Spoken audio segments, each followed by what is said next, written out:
ഭിന്നശേഷിക്കാരെ കൈവിട്ട് കൈവല്യ. പാലക്കാട് ജില്ലയിൽ ഭിന്നശേഷിക്കാർക്കുള്ള സ്വയം തൊഴിൽ വായ്പാ പദ്ധതിയായ കൈവല്യയിൽ അപേക്ഷിച്ച 84 പേരിൽ ഒരാൾക്ക് പോലും സഹായം ലഭിച്ചില്ല.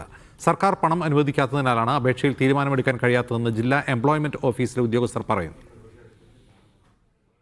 അർഹരായ ഭിന്നശേഷിക്കാർക്ക് സ്വയം തൊഴിലിനും സംരംഭങ്ങൾ ആരംഭിക്കുന്നതിനുമായി 50,000 രൂപ വായ്പ അനുവദിക്കുന്നതാണ് കൈവല്യ പദ്ധതി.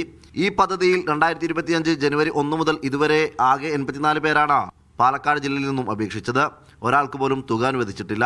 ഒരു അപേക്ഷയിൽ പോലും അവരൊരു തീരുമാനമോ എടുത്തിട്ടില്ല എന്നുള്ളതാണ്. എവിടെ അപേക്ഷ സ്വീകരിക്കപ്പെട്ടോ അത് ആ ടേബിളിൽ തന്നെ ഒരു ഇഞ്ച് പോലും നീങ്ങാതെ അവിടെ തന്നെ കെട്ടിക്കിടക്കുന്ന ഒരു അവസ്ഥയാണുള്ളത്. ആ ഒരു പദ്ധതിനെ പോലും ഇത്രയും വലിയ ഗുരുതരമായ വീഴ്ച സംഭവിച്ചതിൽ നമ്മൾ ശക്തമായൊരു പ്രതിഷേധം ഉയർന്നു വരേണ്ടതുണ്ട്. ചേർത്തുപിടിക്കൽ അത്യാവശ്യമുള്ള ഭിന്നശേഷിക്കാരുടെ ഉന്നമനത്തിനു വേണ്ടി പ്രഖ്യാപിച്ച പദ്ധതിയാണ് കടലാസിൽ മാത്രം ഒതുങ്ങുന്നത്. നിലവിൽ സർക്കാർ പണം അനുവദിക്കാത്തതിനാലാണ് അപേക്ഷകൾ തീർപ്പാക്കുന്നതിൽ കാലതാമസം വരുന്നതെന്നാണ് ജില്ലാ എംപ്ലോയ്മെന്റ് ഓഫീസർ നൽകുന്ന വിശദീകരണം. സലാം മുഹമ്മദ്, മീഡിയ 1, പാലക്കാട്.